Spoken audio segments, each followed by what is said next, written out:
Bismillah ar-Rahman ar-Rahim. Assalamu alaikum. Welcome back. The time is exactly 12 after 8 o'clock. This is News and Views on Salam Media.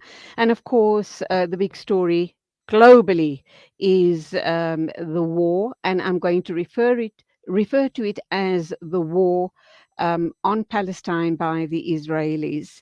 And I'm just wondering if my guest is going to correct that narrative for me. He is the senior researcher at the Mapungubwe Institute. He is Na'eem Jeenah. Assalamu alaikum. Welcome to the program. Wa alaikum salam wa rahmatullahi wa barakatuh. And yes, I imagine the Israelis have declared this as an all-out war. It doesn't help matters that Biden has sent the arms and the carrier, the air freight, the you know what I'm referring to, just correct me there. And I'm kind of wondering how that is exacerbating the situation even further in the Middle East between Israel and Palestine. We do know that there's been killings on both sides. We also know that the Israelis have actually cut off Gaza from the rest of the region. Is there a cat on your desk? Cat on my lap. A cat on your lap. Okay. Uh, I was wondering what was going on there. Um, Naeem, just to get back on track here. So the Americans, the entire Western world has offered their full support to the Israelis. Palestine are in an open air prison and they have been cut off as far as electricity, water, medicine, etc. is concerned. Israel has threatened Egypt if they allow passage of any of those vital issues of survival, medicine, food, water, etc., that they will possibly attack that corridor going into Gaza. So there you have it. That's my opening. How do you respond to all of that? And as you and I speak this morning, the killings are absolutely ongoing and very brutal indeed. Yes, I think that the Israelis have now dropped any pretense of what they are doing and what they want to do, as has been the case with this government, which is in some ways refreshing, I suppose. But the notion that they're not even going to allow, they've bombed the Rafah crossing twice, and the notion that they will not allow refugees to flee across the border. I mean, firstly, it's a violation of international law. It's a war crime. It's a crime against humanity. But also, it suggests that what they are looking to do is commit genocide on the people of Gaza. And Netanyahu, in his first statement on Saturday, said as much. He said that he's going to make Gaza into a desert island, which means no people will be left. So I think that is clear. The role of the West is in a way unsurprising, but really quite disgusting when you look, for example, at Biden's statements. Palestinians don't exist for him.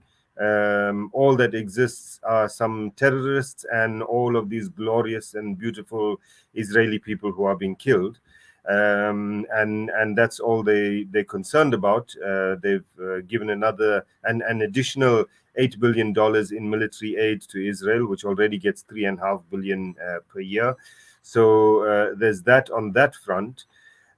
Internally, I think that your earlier comment that it'll, for a good few days, this will continue. I think that we're looking at something longer than that. I think that it's going to be weeks, with the potential of tens of thousands of Palestinian lives being taken in the process. But I think that just by the kind of operation that began on Saturday morning, that the Palestinian resistance didn't do this as a way to kind of have a foray into Israel and then retreat, as previously has been done, through the tunnels into an Israeli military base. Few soldiers shot and then they retreated. In this case, they went out Saturday morning, air, sea, land. They took over territory. They held villages for up to 48 hours in some cases. This is not a short-term adventure. I think from their side, this is seen as a war, of course, as a war of liberation. But I think that what we saw unfolding on Saturday up to about Monday was the first phase of a longer campaign by the Palestinian resistance, the second phase of which has, I think, begun, and the third phase of which is on the horizon. Naeem, I just want to digress slightly here, and I want to go. I want to go to KZN when we had the uprisings 2 years ago. Yeah, two Yeah. years ago. Was it a year ago? And a lot of people were at that time saying, very especially the Western world was suggesting that the reason we had the uprisings was because people were downtrodden, unemployed, poor, and they were just looking for an opportunity to create the type of havoc that they did, that this was a situation that was waiting to happen. And aside from all of the South African politics, we're just going to kind of veer away from that. But talking about that particular situation, a lot of politicians all around the world were in total sympathy of the mass lootings and killings that happened in South Africa at the time. And this is what they had said. And yes, there's a lot of truth in what they're saying. Why are they not applying the same analogy to the situation in Palestine? Why are the Palestinians being labeled as terrorists and they are further being subjugated? And then you have the Western world in total support of these illegal occupiers. It boggles my mind that people can't open their minds and call out the situation for what it is. I think I would disagree fundamentally about the 2021 riots and looting, etc. So let's use perhaps a better analogy, and that is Ukraine. The West has been saying that Ukraine is a sovereign nation that has been invaded and now occupied by Russia, and they're throwing everything at it. I mean, I think the Americans have already given upwards of $50 billion in military aid to Ukraine because we can't tolerate an occupation. Yet Palestinians have been living under occupation for close on to 8 decades from 1948. If we remember also 1948 to 1967, Palestinians within Israel, 20% of the population that is Palestinian, lived under military law within Israel, while Jews had a separate democratic, they would say, law. And then in 67, when the West Bank, including Jerusalem and Gaza, were occupied, that continued in other ways. So right now, 80 years later, or 75 years later, we have a state that is guilty under international law of occupation, a long-term and unceasing occupation, guilty of colonialism and the crimes that are associated with it in international law, guilty of apartheid, as numerous research bodies and human rights organizations have said, and nothing is being done about it. In fact, the Western part of the international community consistently, and we saw that clearly from Biden's statements, consistently support Israel against those who are occupied and colonized and the victims of apartheid. So the double standard is quite clear. I mean, on the one hand, many of us might remember immediately after the invasion of Ukraine, the kinds of statements we saw from Western politicians, media people, etc., saying things like, but these people are civilized like us, or these are refugees that are not the typical ones. They are blonde-haired and blue-eyed, as Absolutely. stark as that. And so one wonders whether that is the kind of motivation, or there are other motivations as well. But certainly that difference in response is extremely stark. And I think that Palestinians have now reached a point where, with the Western powers certainly taking those kinds of positions, the Eastern, if you like, powers acting entirely on the basis of their own national interest. I mean, up to a year and a half ago, Russia was quite supportive of Israel in, for example, when it bombed Syria, but is no longer so because Israel now opposes or supports Ukraine. So acting on the basis of their national interests, the other Arab states are on the path, have either done so already or on the path of normalization with Israel, normalization of relations. And so Palestinians really are in a position where they believe that they are on their own. And being on their own, they are now acting on their own and resisting on their own. And that's what we are seeing over the past few days. Okay, when I spoke to Professor Halper yesterday, the question, or rather, uh, what he indicated was that Palestine has nothing to offer, so to speak. They don't have any natural minerals, etc. My question then to him was, if that's the case, how come Israel's presence is growing, and how come the Western world is supporting, this nation, this illegal nation of Israel? And he spoke about, bottom line, about transactions. It's a transaction. Clearly, that means it suits the Western world to have this white presence in the middle of brown land. It also indicates that black and brown lives do not matter. Purely by the actions we've seen and the utterances we've heard by the Western world regarding this current war, if I can refer to. Is it as serious as a war, Na'eem? Is it a war? At the moment, yes, it's a war. Yeah. I mean, I don't agree that Palestine has nothing to offer. I mean, they have gas now. We know that Hmm. on the Gaza coast, and geopolitically, it's a small territory that's one of the most important in the world and has been fought over as such for centuries. So they have a lot to offer from that perspective. The issue is not whether the land has a lot to offer. The issue is who the Western states have chosen as their favored custodians of that Ah, land, those resources. And in this case, they've chosen the Zionists, not the Jews, the Zionists, as being a Western colony in the Middle East, as you say, as being a kind of forward base into the Middle East, as being the one that can guarantee their interest in that region. I mean, I do think that is not going to be.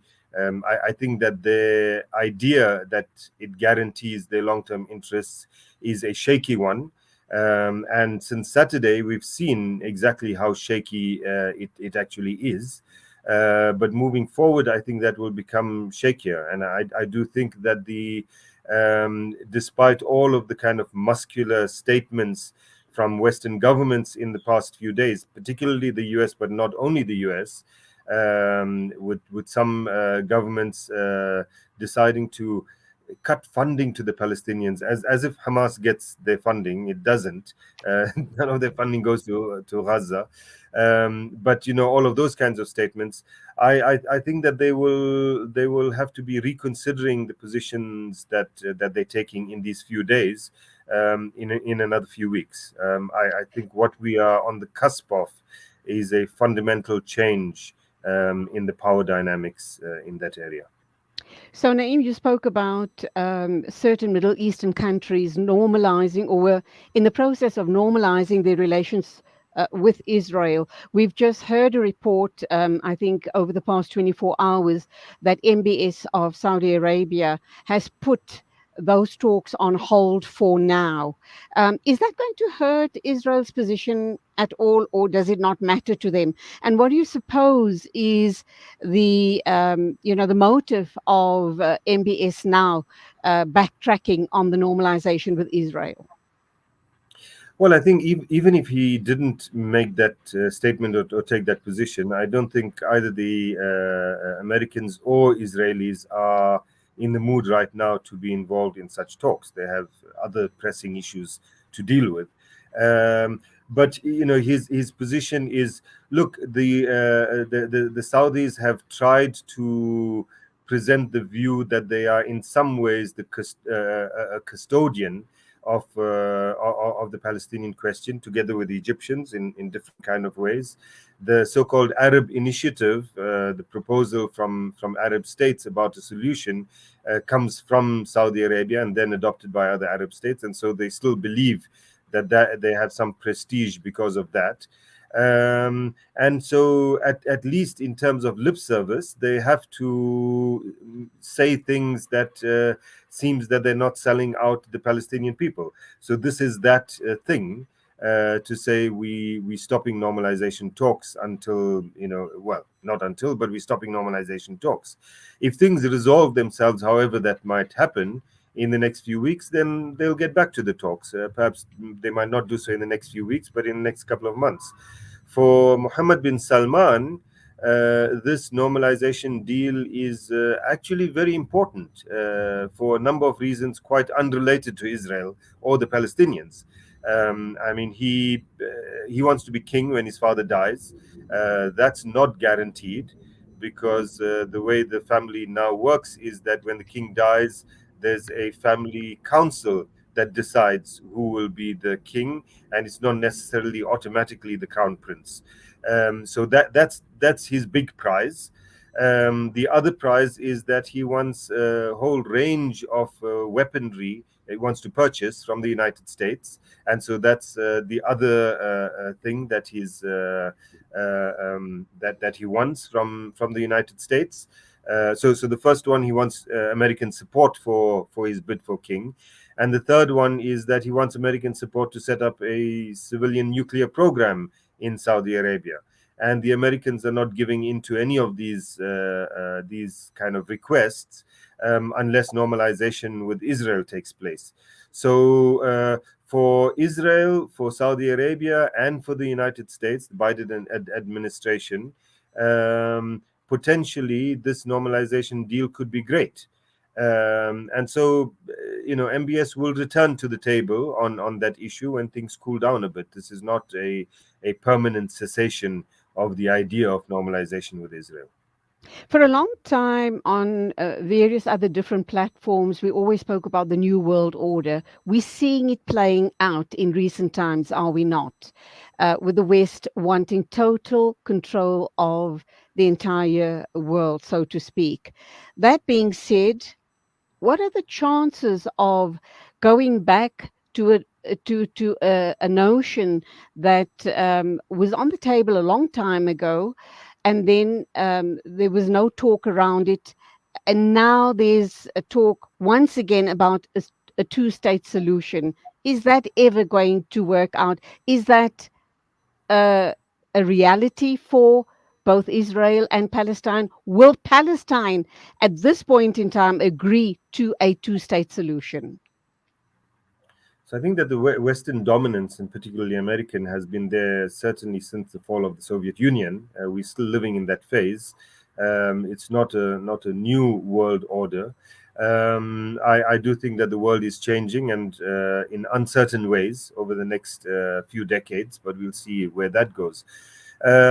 No, I don't know of any Palestinians that are talking about a two-state solution. I don't think that Palestinians have any such idea anymore, except perhaps Mahmoud Abbas and one or two people around him who would like to use the events of the past few days to bolster their own position. But that's pie in the sky kind of dream. Palestinians in the West Bank as well um, have lost all confidence in the Palestinian Authority, and Palestinians have lost all sense of even the possibility of a two-state solution where there'll be a sovereign Palestinian state. The Israelis certainly don't want a two-state solution.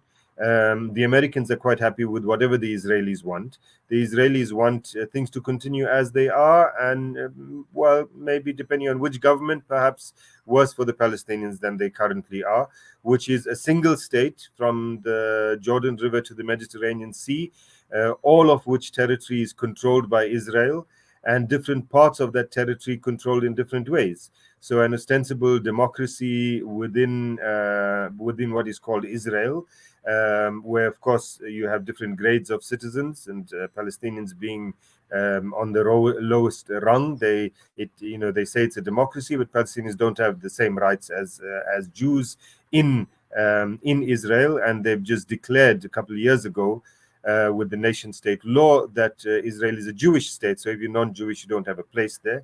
Then a different kind of regime of control over East Jerusalem. Then a different regime of control over the West Bank. And a different regime of control, basically a siege over Gaza. So you have one authority, which is the Israeli government, whatever that might look at different points in time, having full control over the whole territory, but controlling it in different ways in these four different zones. That's what Israel wants. And in the zone that is called the West Bank, they want to increase their population transfers in violation of international law into that zone. Ideally, of course, they want to just get rid of Palestinians, but that clearly is not going to happen. So this will have to suffice. So Israelis don't want a two-state solution. No one really wants a two-state solution except people who don't really know what's happening, or people who mouth it because it's part of international law. And the South African government falls in the second category, because there are UN resolutions about a two-state solution. The South African government keeps saying two-state solution in its statements, when hardly anyone in the ANC or the government actually believes that that is possible or even really desirable. Whom do you think might get involved regarding peace talks, etc., if that is possible at this point in time? We do know that Erdogan from Turkey was outraged that Biden has sent the warplane, etc., to Israel, suggesting that that is now an all-out war situation, and the fact that Israel has cut off Gaza regarding fuel, water, electricity, medical supplies, etc. So he has voiced opinions. Iran came out suggesting that they condemn what is happening currently to the Palestinian people, but they had no part in the planned attack. The prime minister there was very clear on that matter. And then you spoke about Russia a little while ago as well. Do you think that they might show an interest in helping the Palestinians, Russia or China? We do know that India is very pro Israel. They have gone on to make a very strong statement against the Palestinians and have labeled them as terrorists, as has the UK government, suggesting that the Palestinians are in fact terrorists. Your thought on all of that? Firstly, Julie, I think you sound as outraged as Erdogan is, but of course, you don't have an army and No, I intelligence. don't. I wish I did. I wish I So, did. yeah, so expressing outrage doesn't really mean much if you don't put your resources on the table. Absolutely. You're doing a show about it, but if you're the president of a country, you have other resources, and if those are not put on the table, well, what does your outrage really mean? Iran, of Can course, I is just come in here? Naeem, can I just come in here? Is the fact that these neighbors of Palestine are a bit silent? Perhaps they do express outrage, they do express vocal support, but don't want to support in any other way because they are afraid that they might get dragged into a war, or that region tensions are so high that any little thing could set off a regional war. Look, as far as Palestine's Arab neighbors are concerned, with the exception of Hezbollah in Lebanon, they are silent, or they issue the wishy-washy statements that they do because they don't care about Palestinians anymore. They don't want to be involved. Palestinians should be left to their own devices, and Israelis should be as well. So they're going to stick out of it. I think that Turkey, certainly the AKP and Erdogan, have a much more pro-Palestinian sentiment than that. Their hands are tied by realpolitik in various different ways. And so they're not going to do much more than express outrage as they did. Iran is definitely not going to get directly involved. For one thing, Khamenei's speech yesterday, where he emphasized that Palestine is a Palestinian issue, Palestinians have agency, Palestinians have the intellectual and other capacity to fight for themselves, and this was a Palestinian operation, and Palestinians will look to their own liberation.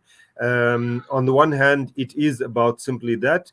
On the other hand, Iran knows very well that if they got directly involved in any way, shape, or form, that this could become a regional and perhaps even a global war. So they're not going to get involved at that, in a direct way as such. Russia is going to play the role, as I believe that it did on Sunday in the UN Security Council. It was a closed meeting, so we don't know what happened. But the fact that they couldn't come out with a statement, I believe, is probably because Russia kept putting a spoke in the wheels. And China supported it. And that's because, as I said earlier, Russia is very unhappy at the moment with Israel and is not going to come out, not going to support a statement that simply condemns Hamas. But that's the role that they're going to play. They're not going to come out in any kind of direct support of the Palestinians. China doesn't do that at all. Their role all over the world is much more economic than political or military, etc. So to a large extent, the Palestinians are left to their own devices. But let's remember that when we say the Palestinians are left to their own devices, it's not just the Palestinians in Gaza. And that's what, when I said earlier on that the second phase, I think, has begun, and that is the rising up now in the West Bank. Palestinian, and we know that there are Palestinian groups there, such as the Jenin Brigades and the groups in Nablus and other places, and they've begun engaging the Israeli occupation forces, which then, of course, splits the occupation forces and the focus between Gaza and West Bank. Of course, they have 300,000 reservists, but still they split. We saw since Sunday, I think it was, occasional rocket fire over the border from Lebanon, and return of fire from the Israeli side. The fact that that is only occasional is a signal from both sides, from the Lebanese side, from the Hezbollah side, to say we are watching and we are in this, and from the Israeli side to say, bring it on. I think is the message there. But the additional dimension from Lebanon we're seeing is that 2 days ago there was an infiltration of an Islamic Jihad group into Israel from Lebanon. And yesterday, I think it was, Hamas rockets fired into Lebanon, into Israel from Lebanon. And so what we are getting now is an indication that the Lebanese front is getting prepared to get involved, a front that will likely be led by Palestinians, but will include Hezbollah, and quite possibly not just in terms, and that's the indication from the Islamic Jihad infiltration, not just in terms of rockets being fired over the border, but a ground incursion with ground troops, possibly led by Palestinians and supported by Hezbollah. If that does happen, then the Israeli forces will be split between those three fronts, and it won't be the kind of walk in the park for Israel as it has been previously, just bombing Gaza. Of course, it won't be a walk in the park for Palestinians. That's why I said, potentially tens of thousands of Palestinians could be killed in this, and then you could possibly have the rising up of Palestinians within Israel. And even if they don't rise up, I think they'll be forced to, because soon we'll see attacks on Palestinians in Israel by Jewish gangs, as we saw in 2021. And so you'll have another front opening up there. And all of this, if you followed my very tiresome commentary, could play out over weeks, with lots of lives being lost, but a completely new story on the Palestinian front than we've ever seen before. What we're seeing in the past few days is already something that we've never seen before, entirely new, entirely innovative. And I think that that's how things will likely play out over the next few weeks. So it's going to be a very scary few weeks for Palestinians, certainly. I think it's already become a scary time for Israelis. Palestinians refer to this as the balance of fear. If we have to be afraid and hiding under our beds, we shouldn't be the only ones, is what they would say. So I think, that's the kind of humanitarian and military situation we could see unfolding.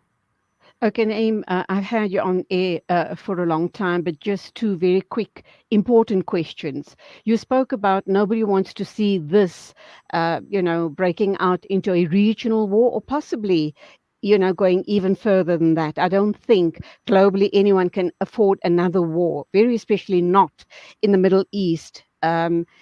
Why then did Biden send a fighter aircraft to the Middle East? Was it to threaten, to show the Palestinians that he does mean business? Question number one. And question number two, initially the UE said that they were, just at the start of the war, had threatened that they were cutting off aid to Gaza. They've now taken a U-turn and saying that they will resume the aid to Gaza, but the Israelis are threatening that they're not going to allow aid into the country. They're going to bomb the passage from Egypt, the Rafah passage, I think it is, into Gaza. So if you could respond to those two questions, please. So I don't know that much more about military stuff than you, Julie, but I do know that what they sent is an aircraft carrier group.